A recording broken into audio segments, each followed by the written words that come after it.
This episode of Capes and Lunatics is brought to you by Tweaked Audio. Get awesome headphones, go to tweakedaudio.com and use the coupon code Southgate to get 30% off, free shipping, and a lifetime warranty. Or you can get there through the link on our website, southgatemediagroup.com. Diggity dank.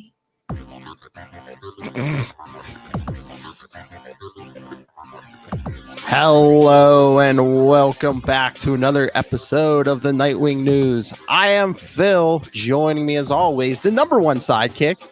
Hello, I'm Kristen. Yes, the number one sidekick. I'm gonna rub that in everyone else's face. Right, tell them they should go and get this. No, they shouldn't go and get this t-shirt because I am the number one sidekick. And they have to be number two sidekick. Oh, nice. Or they can get a shirt that says number one co-host or something. But yes, we're here tonight to review classic issues, more Batman Gotham Knights 14 and 17 from April and July 2001. July, same month. Wow. So this is 19 years old. Oh man. Now I feel old. I know. Seriously. Oh, but should we talk about the big news? Spoiler alerts. The solicits were out for the October issues, and Nightwing 75. It looks like our boy's back. Now, so October, when you say the October issue, it means the one that's going to come out in October, even though it's going to say December on it. Okay. Yeah, I believe it's the one. That always confuses me. Yeah, I know. I believe it's the one that's going to be out to. Yeah, I think so. I never quite understand why they do that. I think it might have had to do with when they were selling them at newsstands that they needed, that it might have taken longer. So like it might have lined up then, but maybe it doesn't now because it's. I'm sure it's something, but direct market. But it's kind of weird. Let's see if I can share this. There we go. Can you see that?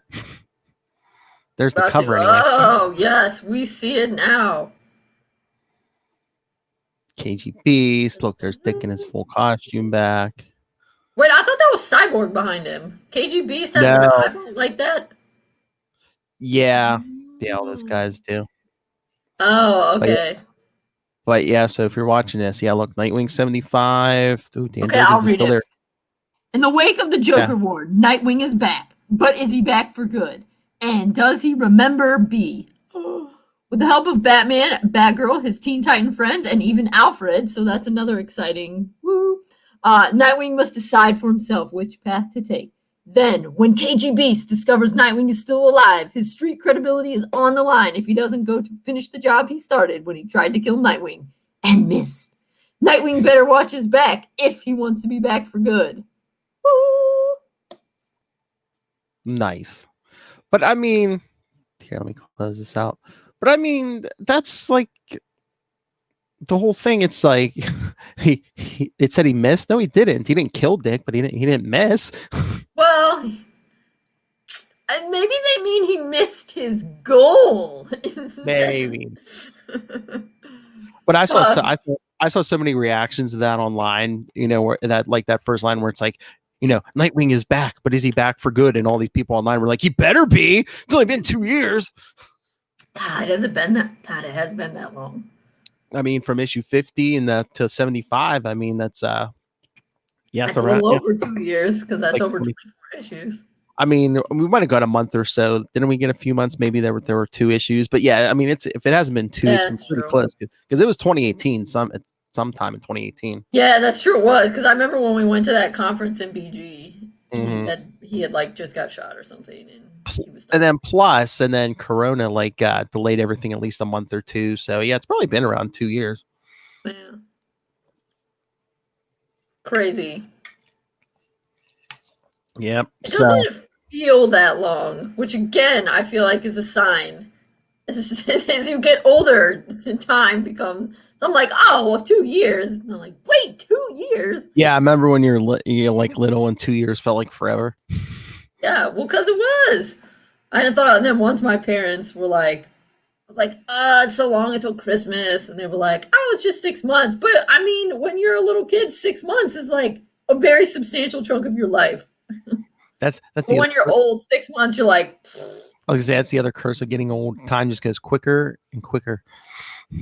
yeah, again, kind of unrelated, but since basically like Batman and all of his peeps are sort of immortal, I remember reading an article, I can't remember what one it was, that argued that if you were an immortal like a vampire, it speculated you would go insane at some point because eventually you'd live so long that time would, Well, yeah, actually, in your perception, that time would speed up so much and you'd see so many people and stuff die that eventually you'd just be like, ah. I mean, you could see babies born and then like see them die as old people, and you'd still be the same. But for you, it would feel so fast. Mm-hmm. Yeah. Oh, kind of, sort of related to Dick Grayson.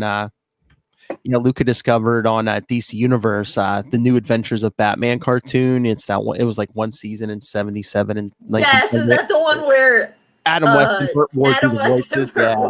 Yeah. Yeah. We just watched the first 2 episodes, right, bud? Yep. Yeah. Does he love it? It's hilarious. He likes Batmite. Batmite's in it too. Yeah. Batgirl was in the I know. episode. I own it on DVD. Oh, do you? I do. But yeah, it looks like the whole thing, because it's only one season's on DC Universe too. Yeah. Yeah, because you know how I am about old stuff. I'm like, yeah, sign me up.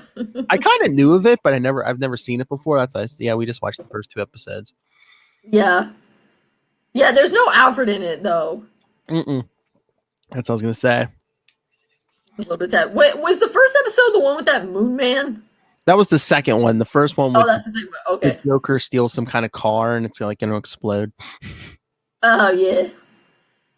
Yeah, it's pretty good. But that Batmite is both interesting and ridiculous. I guess he's there.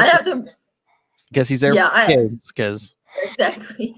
I have no idea how we got this, but somehow, like several years ago, when I was cleaning up my parents' attic, and this was right around the time that I had started getting back into comics. I was cleaning stuff and I came across a pin that had a picture of Batmite on it, and it said, "I believe in Batmite." And I have no idea where we got it, but I was so stoked. I was like, I had no idea we had this, and I'm so excited that we do. Oh my.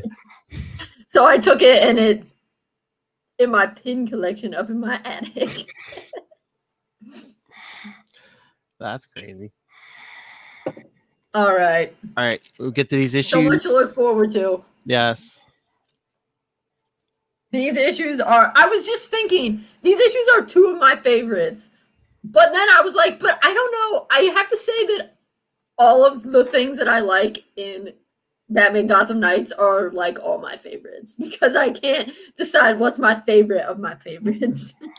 But yes, I mean, unless plans fall through, because we have a date and a backup date. Devin Grayson is supposed to join us when we talk Nightwing 93. So yes, send your thoughts, send your questions, send your comments.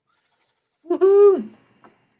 Or hey, I mean, we'll have her here. So if you have any Gotham Knights questions, send them. I'm saying maybe we can slip in a few. I want to know which one's her favorite. Oh, there you go. Yeah, I'm trying to. Yeah, I don't think either one of us asked her that. Did we? I never know if it's just like, asking people, what's your favorite kid, or, That's true.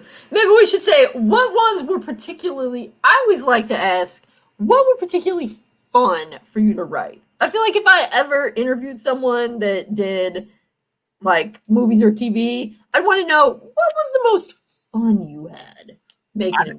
Yeah, that, or I know sometimes a lot of people will be like, well, the one people always mention to me that they love is, this one or this. Mm-hmm. All right, but yes, Batman Gotham Knights 14, of course. Yeah, both these issues tonight by Devin Grayson, writer, Roger Robinson, art. I love that Roger Robinson art. Yeah, it's really good. Mm-hmm. Really sets the mood, with like. Yeah, it's realistic, but not too much so. Or it's realistic and it's detailed, but not too detailed. And just like the, I don't know if it's the inking or the coloring, but it really like sets the tone of night and stuff. So Yeah. And the contrast is good. It's easy to make out what's going on in the picture. oh yeah. So So yeah. that's pretty awesome. So basically, Dick is tracking these two French thieves who are acrobats. I believe. Yeah, they showed up they show up in the Nightwing book. Yeah, I know eventually they show up in the Nightwing book. I think they already have. I think they actually were already in the Nightwing book, and that's why they're in this book. Double Dare. I think they were in an early Nightwing. I think they were it was like issue 32 and 33 or something like that. Yeah. They were in that. But yeah, he's chasing them, and they're like, "Oh, he's so cute." Blah blah blah. I was gonna say, yeah, at least one of them's like, "Oh, he can chase me anytime." Yep. But yes, they are. And they sold $2 million worth of stolen bonds. Yes, but they stole them from the Wayne charity, so the Wayne Orphans charity or children's charity or something. Mm-hmm. So yes. But then Azrael shows up in his third costume. Yeah. Why do you think Azrael has the funny shaped speech bubbles? Because he has that the whole time. He always had that in his book. I don't know. I mean, I know he like supposedly like when he wears a costume, it like sets off all that training in his head and stuff. So I don't know if like his voice like kind of goes down a little bit or something. I don't know. Oh, okay. But yeah, so he's saying, yeah, Batman said you might need some help. And I love Dick. Why would I hang it upside down? Why would I need help? And then he's like, oh. All those goons with Uzis just pointing up at him. Like, oh, okay. And then what makes this such an awesome issue is the letter. Yes, Dick writes Bruce a letter. Dear Batman. Because yeah, this is a good issue, but really I love it so much because of the letter. I know. I love the Dear Batman. I know that sounds weird, but Dear Bruce looks even weirder for some reason. Yeah, on the Christmas card. Sometimes I wonder what you call me in your head when you think about me. I mean, if you think about me. Aww. I know. We know Bruce does. Aww. But again, sometimes, and by sometimes I mean frequently, Bruce is not the best at expressing himself. So yeah, I mean, we're basically seeing this letter in between the action because as Azrael's beating up guys in the street, Nightwing blows a hole in this building for him and Double Dare to get through. Oh, and it's Penguin sending the goons after them. Oh, because they stole some jewels too, because guess who's the jewels they were? Penguins. Yeah, I mean, it's like they stole the jewels first and then they were picking up the bonds on the way. Oh, but they didn't steal from the charity. They stole from the guy stealing from the charity. That's right. And he's like, oh, well, that makes it all right then. And I mean, it doesn't obviously, but I will just say that definitely people have used that before. I'm pretty sure that's how a substantial amount of stuff in the British Museum got there. Yeah, true.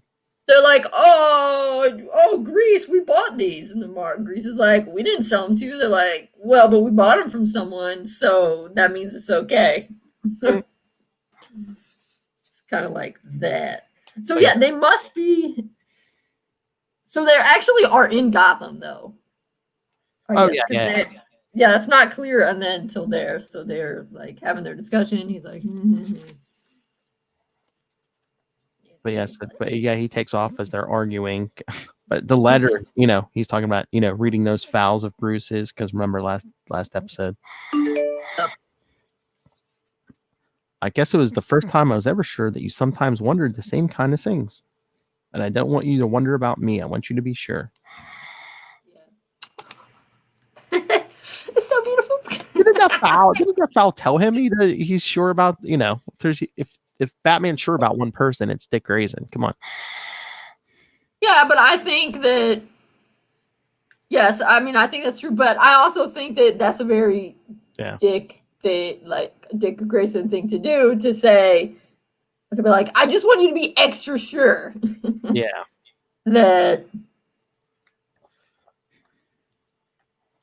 And then I just love the chip on his shoulder with Azrael, because Azrael's like, "Are the women safe?" No, I let them get shot. Well, and then he's like, "Tag your runner," and Azrael's like, "Already did." He's like, "You don't like me." Never thought about it. But really, you never thought about it? I mean, he beat you up.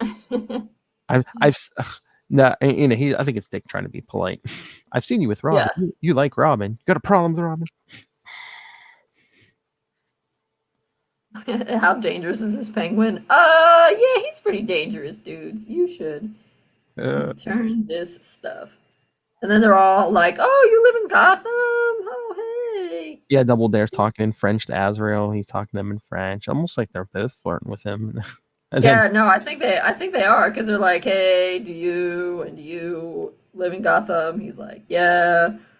I'm doing my best to respond because he says he only knows a little French. They're like, "Oh, I'm Alakai, and this is Margot," and they're like, "Ooh." And then they're like all cozying up to him, and he's like, And then Dick yells at them in French.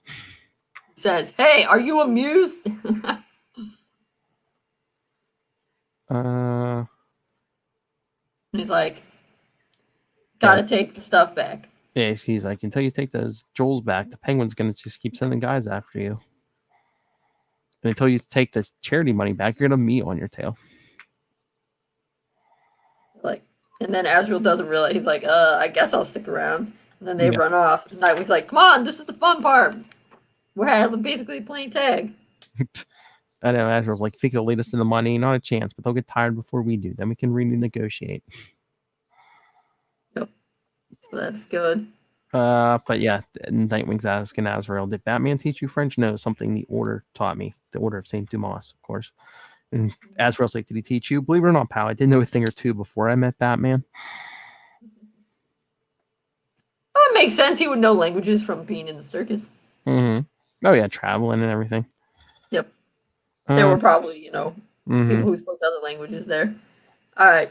The letter. Then the letter's so awesome. "I don't know how to reassure you in words. I mean, there are no words.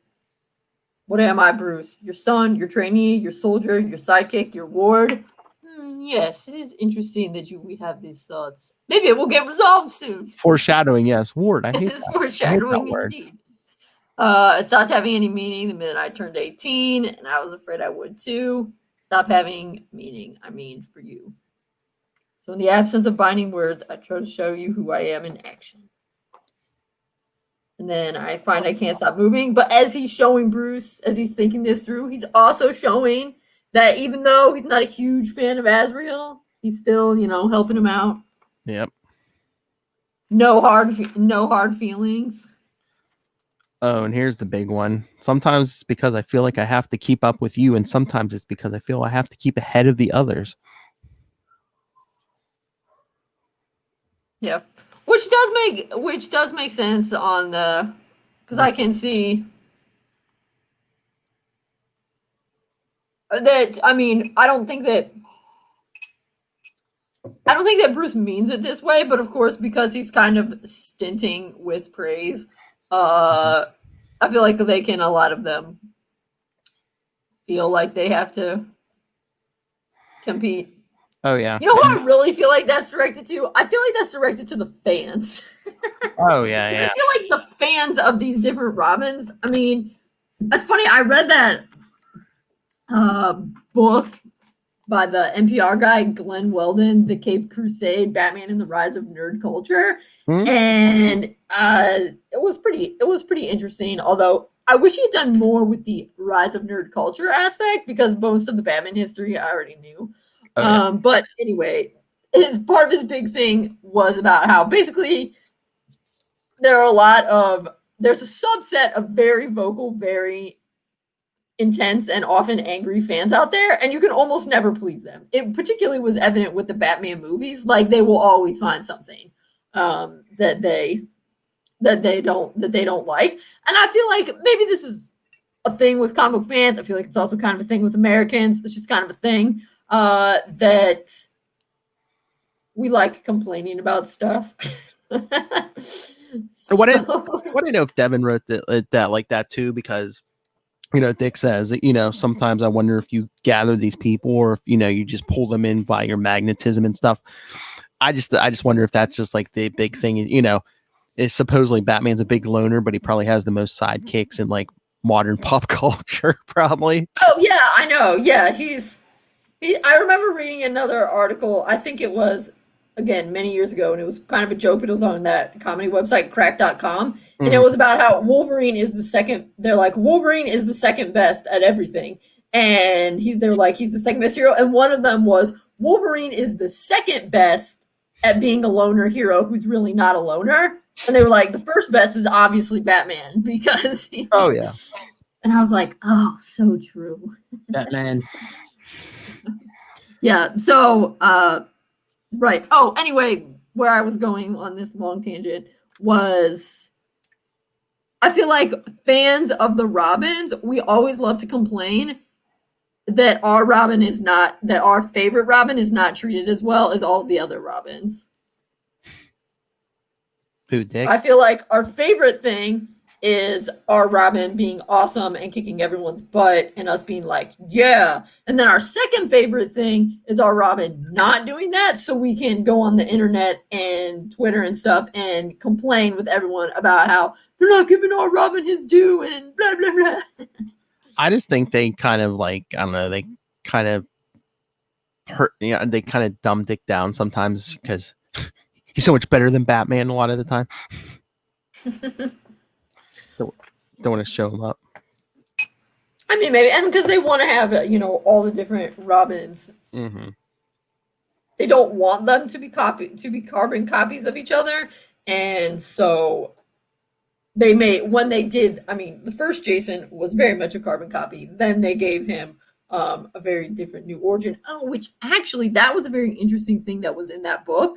The Caped Crusade was a suggestion that Jason's new origin was the kind of like street kid kind of thing because it was the 80s and that was like the very gritty moment. That was right around the time of what's his face, Frank Miller's Dark Knight Strikes Back or whatever. And so they wanted to give Jason a new origin, but you have all manner of choices.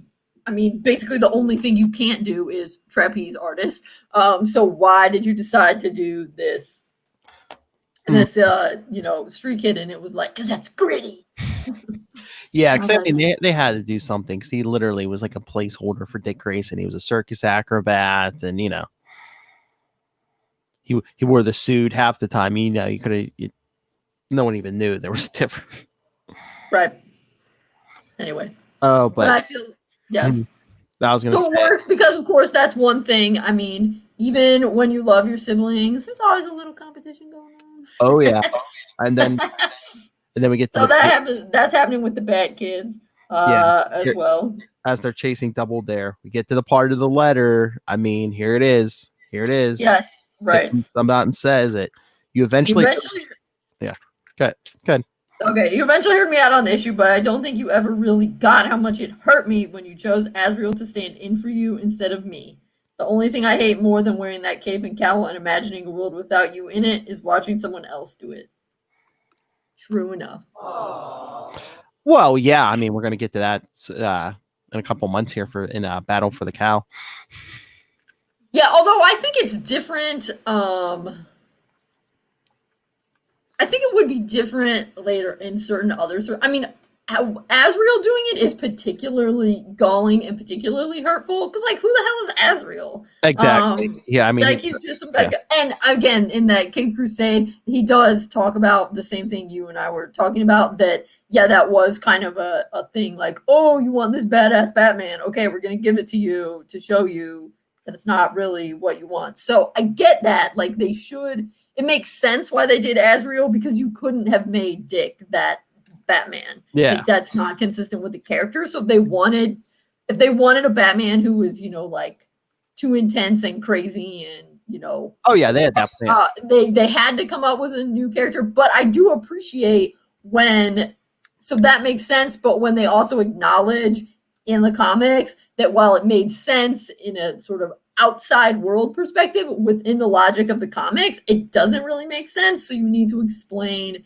why you did that, why you were hurt, why Dick was hurt by it. Or you could also even say it was like the ultimate showing of love, Bruce's him showing Dick absolute love, because I mean he made the decision like literally I think the same day that Bane breaks Bruce. Maybe he's just like, I don't want to throw my son at that. Oh, hey, hired gun. You put my suit on, go, even though he told Azrael not to confront Bane, but it's like, I'd rather this guy I met 5 minutes ago gets his back snapped than my son. Right. Again, and that's great if he would say those words. Yeah. Say the words. But yeah. Oh, but I was going to say, yes, definitely with the battle for the Catwalk. Although I think over time, I mean, I feel like in the future, if they were like, oh, now we're going to have Tim be Batman, I mean, I think that Dick would probably be like, yeah, okay. When Tim were older, because he was still, if Tim ever aged into his 20s, I don't know if he ever will. I have no idea how old he's supposed to be right now. I guess 18. I don't know. But yeah, that is a very good part. All right, Penguin, blah blah. But yeah, the girls try to bring the stuff back to Penguin to apologize, but he's just like gonna kill them anyway until Nightwing and Azrael come crashing through the skylight. Then again, probably another really important part of the letter. I know you have your reasons for everything you do, and I know you don't always think I believe that. I do believe that. I'm not even worried that you haven't thought things through. I just sometimes worry that I don't factor into your thinking, or that if I do, you're worrying that I can't take care of myself. I feel like that's good and truthful. And I think the other thing with Bruce, and I think we've said this before, is he definitely is always thinking. He's not always taking emotion into account. Mm-hmm. It's like, oh, logically, like you just said, oh, Bane, I don't want him to beat up on my son. I'm going to get this other guy in there. That's fine. That makes sense. But you need to explain that to Dick, kind of thing. And then he said, it occurred to me for the first time today, this being when Azrael shows up, that maybe it's not about that. Maybe you're worrying that you can't take care of me. Again, like you were saying with the Bane thing. Oh, yeah. It's just helpful if you say those kinds of things. All right. Then they get the charity money, and he says, you may leave. That's nice of him. Yeah, so then him and Azrael are talking, and he says he envies Nightwing. He's like, envy me? Why? You have such confidence with women. I mean, with your place in the world, with Batman. Dick starts laughing. He's like, why is so funny? No. Az, if you had to name the 3 things in the world I feel least confident about, it would have to be women, my place in the world, and Batman. Well, it doesn't show. Well, you hide it well too, pal. You do know that everyone loses confidence sometimes, right? Except Batman. Exactly. Although I think sometimes Batman loses confidence, but don't let Azrael know that. All right, the most truest line in any comic book ever is Dick's getting back to the Batcave. You're not an easy man to be close to, Bruce. True. As much as you may care about any of us, any of this, I know you trade it all in a heartbeat if you could have your parents back. All right, then he goes real quick then he goes to the cave. Bruce is like, I bet you're annoyed. I suppose you're annoyed for sending Azrael. No. I was like, you need anything? No, you. He's like, all right, help me out with this tox scan. And then the letter continues on because he says, in a heartbeat, you trade it all in a heartbeat if you could have your parents back. But then it's only a comma. And then he says, and I've never really admitted this to anyone, but I don't think I would. Trade, I mean. And I don't think I'm ready to see your face if I told you that, which is why I'm never going to send this letter. I miss my parents with my whole heart, Batman. I do. But I wouldn't trade this for the world. Love, Dick. So, I mean, not only does he love his Bat family, but it's like, I mean, just think about how many lives he saved. I have a question. Do you think, because sometimes I wonder about this, I think that often Do you think it's true that Bruce? I think it depends on the writer. I think some writers, I don't know. I'm not sure if I think Bruce would trade it all to have his parents back. I think I feel like his first gut instinct would be like, yes, I want to have my parents back. But I think if he paused and was like, wait, but what will I be missing? Maybe. I mean, because yeah, he would miss the people in his life, maybe, except for like maybe Alfred. But it's just like, even if he wasn't Batman, he could have his parents back. I mean, he could still like help the police fight crime with all his money and stuff. I mean, he should be doing that anyway. Yeah. But I mean, my guess is, Or again, his, or again, is it just Dick guessing what he's thinking, what Batman's thinking? Maybe he's not. Maybe that's what he thinks Bruce would do. But right. But I think it is a pretty interesting question. well, I mean, I could see how how Dick would think that too, because I think Bruce is always stuck in that moment. You know, his parents' death. He doesn't move past it. That's what fuels him. I mean, Dick could probably, like we talked about before, Dick could probably use therapy, but I think Dick has processed it and moved past his parents' death a little more. Yeah, Bruce just wallows in that night. Right. Sure. And I think that's supposed to be one of the many, this does a good idea about, Batman, teaching the mission. It changes the mission. Dick had Bruce. Dick had the Robin and the saving people from a young age. And I mean, also just Dick is perhaps a more positive, optimistic person than Bruce is. So yeah, Dick definitely has like dealt with it, processed it, gotten over it. And so yeah, I think it rings 100% true that Dick's like, I wouldn't trade this. Like, I miss my parents, but I like what I'm doing and it's important, and I love you, and I guess that's what makes me sad. I don't know. That's why I wonder, would Bruce trade it? Because yeah, he could help the police and stuff, but what's his thinking on, if my parents didn't die, would I have all these kids? Yeah, true.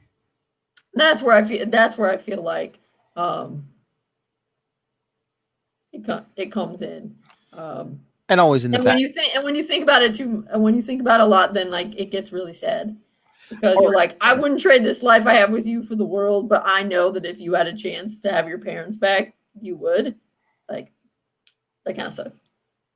I mean, it's just a little less in the back of his head. Bruce thinks, oh, maybe if I hadn't thrown all these kids into this mission, maybe they would have better lives. Like, even if Dick's parents had died, maybe he would have had a better life had I not put a suit on him. And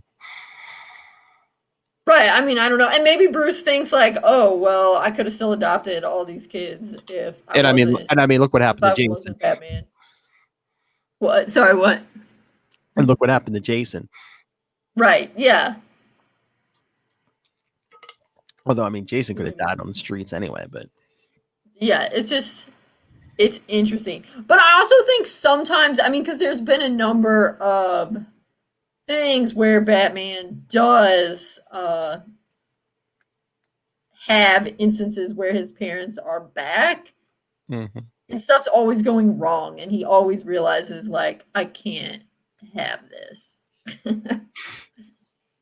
So that's why I say I feel like Bruce's like his first instinct would be, yes, I will trade this to have my parents back. But I think if he thinks about it more, he might be like, Yes. But yeah. But that is one of the big tensions with Bruce. But yeah, absolutely. I feel, yes, definitely what you said with Dick. Absolutely. Oh yeah. No question. He would not trade it. And yeah, I don't know about Jason.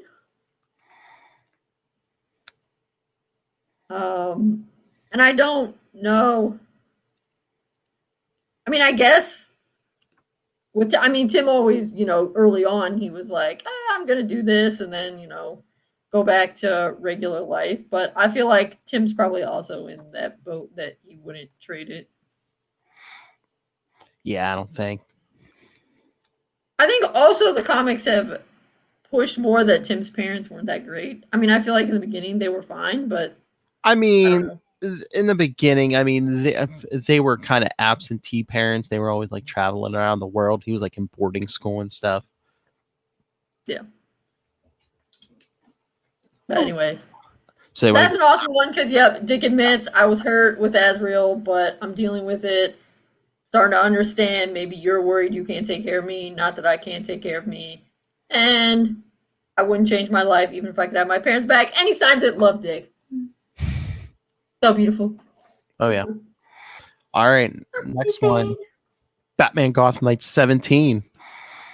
Oh, yeah. Which is, this one might seem kind of abrupt because it's part 2 of a 2-parter, but Nightwing wasn't in the first part, so. Yeah, he only shows up at the end.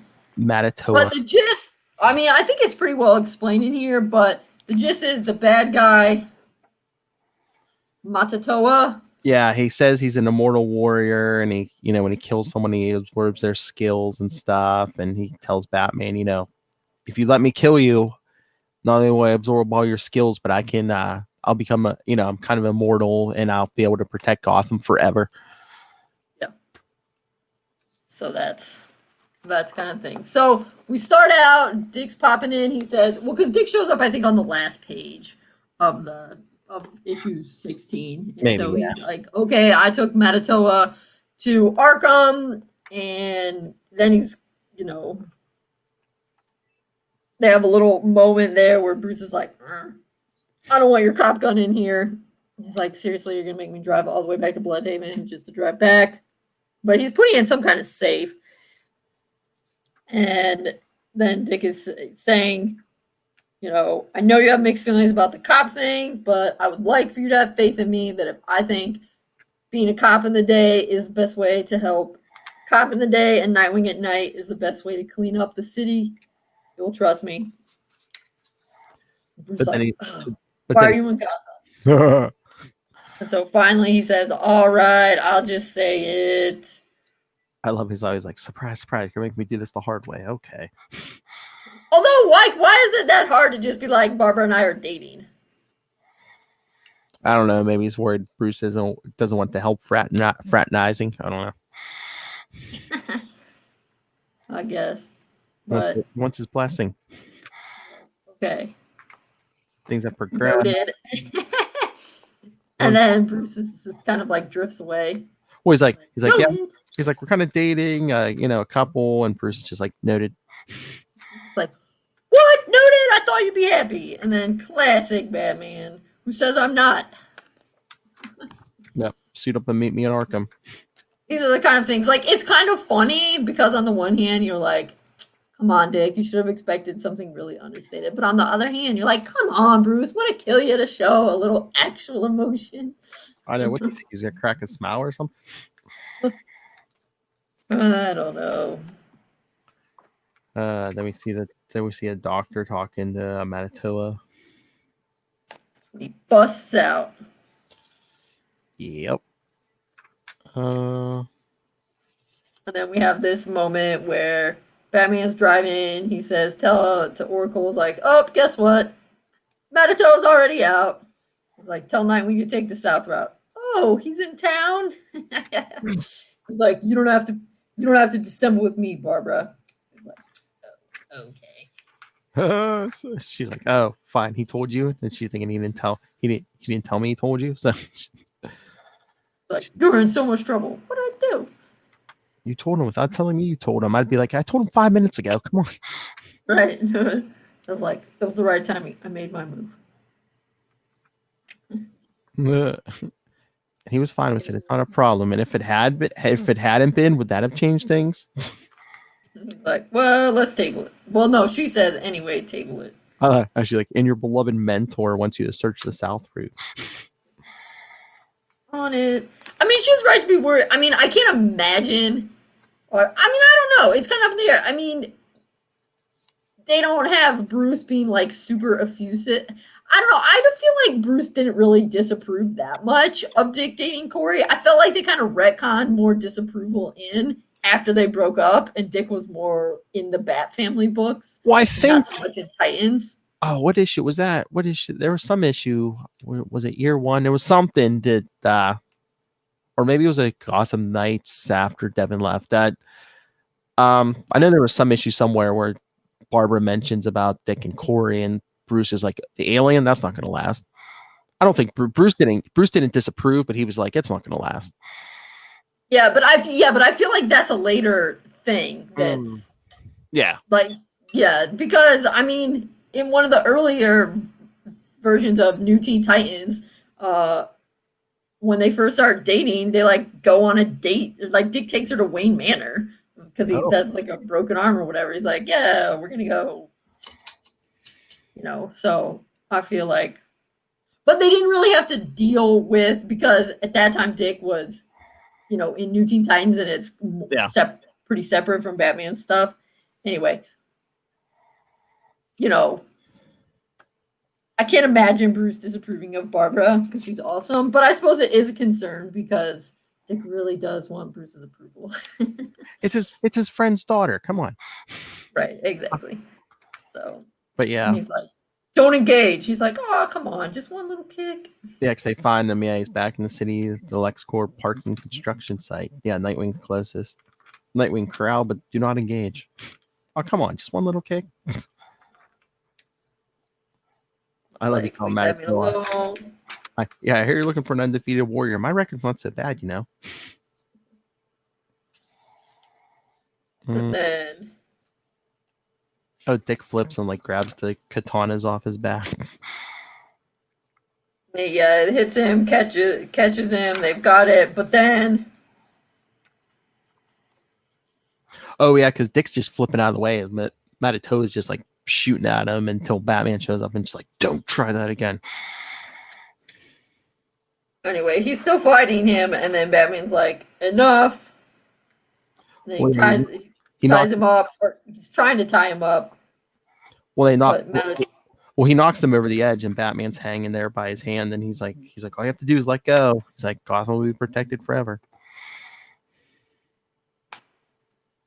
Yep, and then then Manitoba is dangling off, and Batman's like, come on, he has him, come on, I have your hand, give me your other hand, but then he like goes to stab Batman. And so well, this is after Dick kicks him off, and then saves him, grabs him off, and like ties him up, but yep. Again, another fall. Boss here says it was impossible to survive that fall. I said impossible for a normal human. No, and then they're both teasing Dick. He's like, ASAP. Barbara, I'm sorry, you'll what now? Speak up, former Point Wonder. Like, Barbara. Batman, he'll be over later. I know. And then Dick's like, I'm sorry, what now? Then he takes that off. He's, But I love how he's like, were you considering Manitoba's offer? And Batman's like, do you think the Maori are grateful that the skills of one of their medicine men are embodied forever in a homicidal stranger? Probably they're not grateful. He's like, yeah, the shaman he killed should have had the chance to pass his wisdom down to his son, and turn he would have passed it on to his. That's the only definition of forever that has any meaning. I sense we're building up to something important. Foreshadowing! Indeed. And then, with that in mind, I had the document you're holding drafted up. It's just a formality, a gesture, symbolic. And then, of course, Bruce getting all, because he's so uncomfortable with emotions. You don't have to sign it if you think it's frivolous or disrespectful to the memory of your parents. I'll understand. It doesn't really change anything. It's just the only way I could think of to convey that he can't even say it. But Dick saves the day. He says, I get it. And I love you too.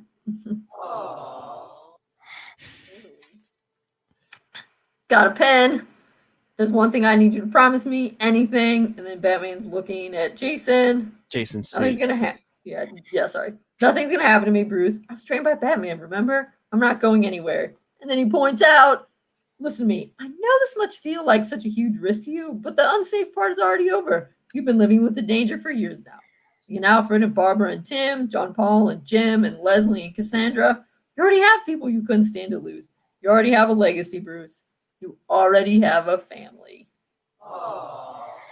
Yep, and during this speech, Bruce finally takes the cowl off. And then we get the last page. Dick is now finally officially adopted. I'm surprised you didn't print that page up and hang it on your wall or something. True. There's still time. Yes, because it's the. Oh, but did you see the names on the bottom there? I mean, Judge Judge Maria Vargas is from that Batman the Animated Series episode. Yep. And then I believe this name comes up again, but I guess Bruce's lawyer is Rachel Green. Yes.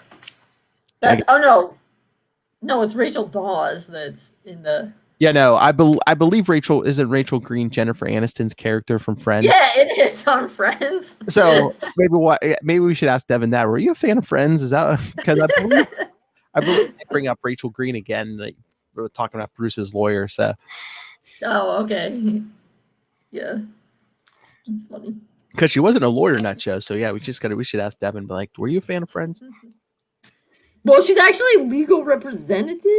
What does it say? Oh yeah, I think you need a lawyer to sign. You know. Yeah, that's funny. But yeah, it's a good one. You know what annoys me so much though is later. In some later issues, like there's one issue right after Bruce is dead, and what's his face? Hush Tommy Elliott is pretending to be Bruce, and he's on a date with Harley Quinn, and she's like, "Don't you have kids?" And he's like, "Oh yeah, I have a ward and my adopted son." And I'm like, "No, you have multiple adopted sons." It annoys me when people forget about it. I mean, I realize writers forget about continuity all the time. I'm like, you got a half right, but yeah, whatever. Sometimes I think it's because of the 60s show, like Youthful Ward, Dick Grayson. Like Dick is the most famous ward, I think, in the history of ever. But and again, it was Hush too, so I mean, maybe he didn't know all the details also. Right, that's true. Yeah, because I guess so. Yeah, and I guess because Dick was Ward and then son, like he's always been connected to Bruce, but like Tim wasn't officially connected to Bruce until the adoption, I suppose. Anyway, it just kind of annoyed me. There's a couple of those where they're like, "Oh yeah, this is my Ward and my adopted son." I'm like, they're both your adopted son. Exactly. Sometimes I wonder if because this happened, Dick got adopted. It's weird because Dick's adoption is actually a multi-part saga. Because as we will find out next week, it's not as easy as it looks. In this, well, I mean, it is as easy as it looks. They just have to do that piece of paper, but then some stuff happens. But Tim's is just at the end of face to face, like it just happens. But right? I mean, I think I've read there's not like more about it later. Like no one tries to come along and undo it or anything. But I don't know if since it took place in the main Batman title, people remember more. Or it also happened, I don't know, in like 2006 or 2008. Well, I'm trying to remember. Yeah, I don't think it was too long before, he supposedly died. So I don't know if they wanted to rush that in. So they were all like his sons. Well, I think it was right before Damian popped up, but then Damian popped up and went away for a while. So I think it was actually in like 2006 or something. Because didn't Damian pop up and they had Batman and Son, and then Damian kind of went away again for a while? Yeah. Because when Grant Morrison took over, he kind of introduced Damian because they did that Batman. Was it Batman Son of the? Was it Son of the Demon? One of those stories. It was like I think it was like late 80s. Yeah, like it was supposed. Yeah, Son of the Demon. It supposedly wasn't in continuity. Yeah, it was like Bruce and Talia sleep together, and at the end they showed. Well, they got married in that one, I think too. I think but then at the end supposedly she tells him she lost the baby, but then in the last page they show the baby like going to some family or something. But then 2006 Grant Morrison takes over Batman. That story wasn't supposed to happen in continuity, but then 10-year-old Damian shows up. Hello, father. Right. Well, because Grant Morrison's big thing was he was trying to everything together. Everything count, yeah. Yeah, to make it consistent. They're like, all these times that Bruce did these weird things, he was under it happened, even if it only happened in his mind or something. Oh yeah, which I thought was actually kind of cool in a neat technique. definitely. But yeah, because actually that is, if I'm not mistaken, kind of one sort of weird thing is Dick's off doing Nightwing, and there's like the big thing. Damian pops in and tries to kill Tim, and Bruce is like, "He's my son." He's like, "I'm your son." He's like, "I can have more than one son." And then doesn't Damian go back to his mom? But like, I don't know when. I don't think there's ever a like Dick officially is introduced to Damian issue. It's just Well, I think it. I mean, Yeah, I guess at some point he must know about him because in Resurrection of Ra's al Ghul, he knows that. Yeah, I mean, he's kind of around. They don't think they get a formal introduction. Yeah, maybe like the whole Ra's al Ghul thing, but then I know like he kind of saves them in Battle for the Cow, which we'll get to, and Right. Yeah. I mean, I'm pretty sure when. Yeah, because I know there's that one in whatever Nightwing Resurrection of Ra's al Ghul, when the ninjas come, Dick's like, "Oh, these ninjas must be here for Tim because I'd send hundreds of ninjas for Tim." And then he's like, "Oh, they're here for Damian. Oh, okay." So like he knows about yeah. Damian and stuff. But yeah, I don't think that there's ever a Dick and Damian don't get a formal introduction, don't get an introduction story like Damian and Tim do in the comics. And I think there is in Robin, there is that like Father's Day story. So I guess they do a few things with to like emphasize it. Because yeah, like Bruce says, I mean, it isn't as much of a difference between I mean, it's important symbolically. And I think as we have seen from the earlier, Devin does an excellent job of setting up that yes, it is something really meaningful to Dick. And even though I think he's definitely glad to hear Bruce saying, this is just a formality, it doesn't really change anything. It's definitely appreciates that it happened. And I think he's glad to know that it doesn't, that Bruce always felt that way about him, but it's always nice to, have it confirmed, particularly since Bruce isn't that good with his feelings, expressing his feelings. And Bruce knows that, which is why he's like, okay, I drafted up this piece of paper. I'm giving this piece of paper to you. And Dick's like, okay, I know what you're trying to say is you love me. I love you too. I don't know. It's really good because it's all the right notes. And that does feel very Bruce. Like, I love you when I can't say it because I have issues with that. Because everyone I love dies. So maybe if I just never say it out loud, I'll never die. But don't you think that, I think that's one of the things, Bruce logically knows that, but I think that's one of the things that because to a certain extent, Bruce, as you were talking about earlier, is way more trapped in that night. Oh, yeah. When he's the 8-year-old or the 10-year-old or whatever it is, since it's never really confirmed, when his parents die, I think he has a little bit of that thinking. Like logically he knows, but it's like a superstition. I think that it's, I told my parents I loved them and they died. So if I just never tell anyone I love them again, whereas Dick obviously doesn't have a problem. Well, Bruce is so obsessed with every detail of that night because even, like when he tells Dick to put the gun away and, in this second issue here, it's just like, a gun killed my parents. So all guns are bad. And, no one I love should be near a gun. And unless they're kicking it out of someone's hand, Right. Even though later on they show Bruce training them on guns. Yeah, different writers handle it different ways, but yeah. Right, and both make sense.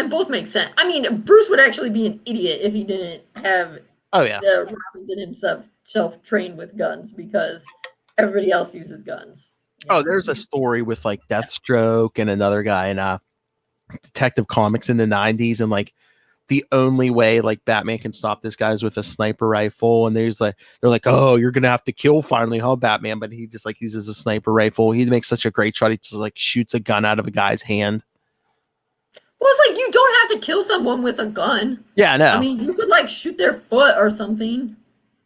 But I think, he even mentions at the end of the issue, he's like, yeah, I hate guns, but I made sure I knew how to, Right, yeah.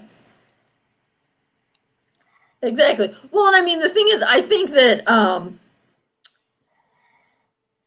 particularly we hear about it. I mean, we hear, particularly in America, of course, so much about cops using their guns and stuff on the news. Yes. But I thought I'd seen statistics that, like, most cops never have to use their guns. Yeah, I thought it's like a pretty high percentage that. I think it was just it was just his phobia when Dick was carrying a gun. It's like, oh, you're just gonna, you're gonna double your chance of getting shot or something, Right. Yeah. Right. I just feel like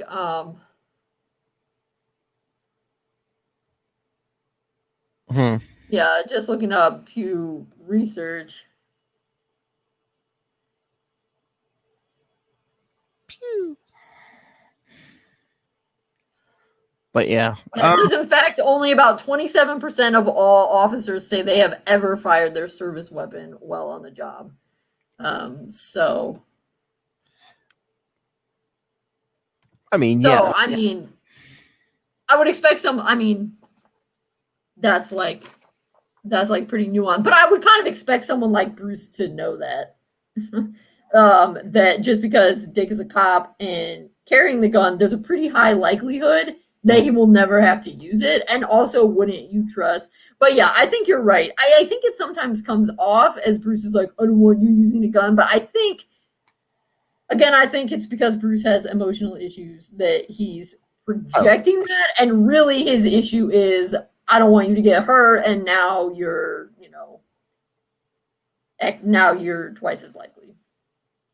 Yeah, or I wonder if it's just some phobia. It's like, is he afraid Dick's gonna pull that gun and shoot somebody? Right, that's what I'm saying. I feel like that's kind of how Bruce is projecting it, but he should know better. Like he should know that things like that. So what I think it really is, like what Dick said, to circle it back around, what Dick said in the letter in issue 14. I used to think it was because you thought I couldn't handle myself, but now I'm thinking maybe you're afraid you can't protect me. And that's why Bruce is freaked out about Dick being a cop, because he can't protect him when he's a cop. Yeah, that's right.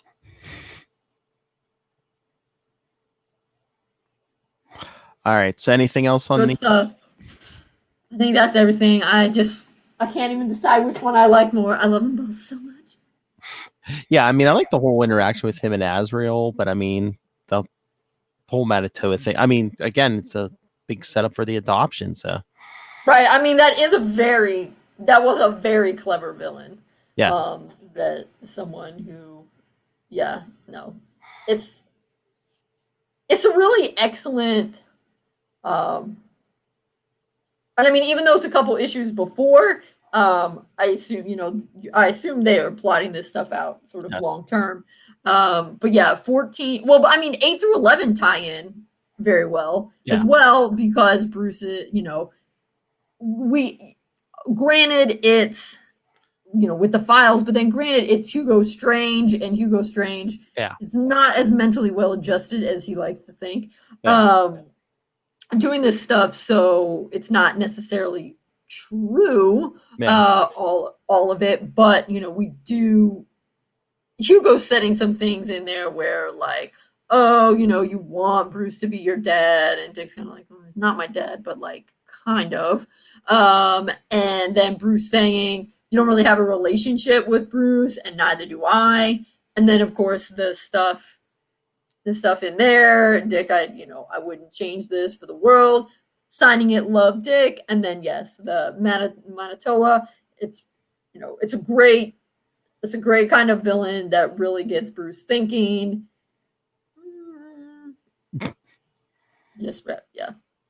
But yeah, I mean, we kind of cherry picked the Nightwing issues, but yeah, I enjoyed Devin's whole run on Gotham Knights. So. Right. Yeah. The whole thing is really good. The one after this is the one where the Aquaman one. Yeah, which is pretty good. Dick makes a quick appearance because he calls Oracle, and Dick's like, "What do you want?" Exactly, because like we're trying. So it seems like it must happen like almost right after this one because Dick's still in Gotham, but who knows? But yeah, then he's like, I need someone to help me with my penny in the water. Aquaman can do it. So yeah, no, there's a lot of really good. Bruce just wants someone to hang out with, but he doesn't want to come out and say it. It's true. It's true. That's why he's the best hero at pretending to be a loner when really he has a huge family. That's right. All right. Anything else?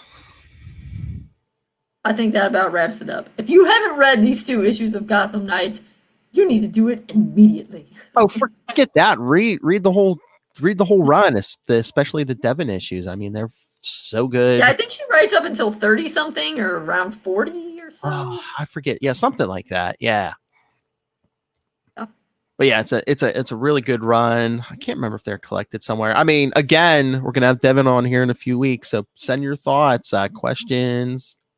I mean, the whole run is good. There's another one where like somebody's interviewing them about Jason that happens later in the Gotham Knights run, but Devon actually didn't write that. That's not hers. Yeah, but yeah, that one's pretty good too. Yeah. So send us your thoughts on Gotham Knights. Yeah, next week more Gotham Knights. Batman Gotham Knights 20 and 21. So send your thoughts on all of that. Send your questions for Devon because, like I said, what is it, like 2 or 3 weeks? Yeah. So we're getting in. I think it's just 2 weeks from now. Oh yeah. I think it's like 2 weeks. So yes, send your thoughts. Especially we're going to be talking Nightwing 93 with her. Yes, that one. So send all your questions, thoughts, concerns, capesandlunatics@gmail.com. Call the voicemail 614-382-2737. That's 614-38-CAPES. And remember to follow Nightwing News on Facebook, Twitter. Follow all the Capes and Lunatics. Subscribe to the YouTube. We have a Patreon now. Find links to everything all in one place. That's Linktree, linktr.ee/Capes and Lunatics. And remember to support our sponsors, Tweaked Audio, Hunt a Killer, Pod Life the Book, now in digital and paperback. And when you buy that, and Dick Grayson Boy Wonder, buy your books. Go to number one sidekick. When you go on Amazon and buy all of that stuff, probably even find that t-shirt. Use the link for Southgate Media Group right down there in the show notes. Help support this show, the network, and the big man in charge himself, not Batman. Rob, Master Doom, Southgate. Make it rain. So says Master Doom. Come on, Phil, say Gotham. No. All right, and I know you're not plugging anything. That's my number one sidekick. She's the only one who doesn't ask for a plug. That's right. Yeah. Burn. Diggity dank. Should have played that one. Diggity dank. Well, no, you're burning the other one. The other ones. You're saying your number one sidekick. Diggity dank. Diggity dank, fool. All right, everyone. Thank you for joining us. Again, send your questions for Miss Devon Grayson. And come back next week. Batman Gotham Knights 20 and 21. Also by Devon Grayson. We're just fanning out the Devon Grayson the next couple weeks. She wrote a lot of stuff. She wrote a lot of good stuff. I know. Yeah. She gets Batman. She gets Nightwing. But we had a lot of Chuck Dixon stuff in there for a while because he wrote a lot of stuff too. But I mean, Devon Grayson gets the character. I mean, just like Tim Seeley gets the character. All right, everyone. Come back next week. Same wing time. Same wing channel. Nightwing News. Ding, ding.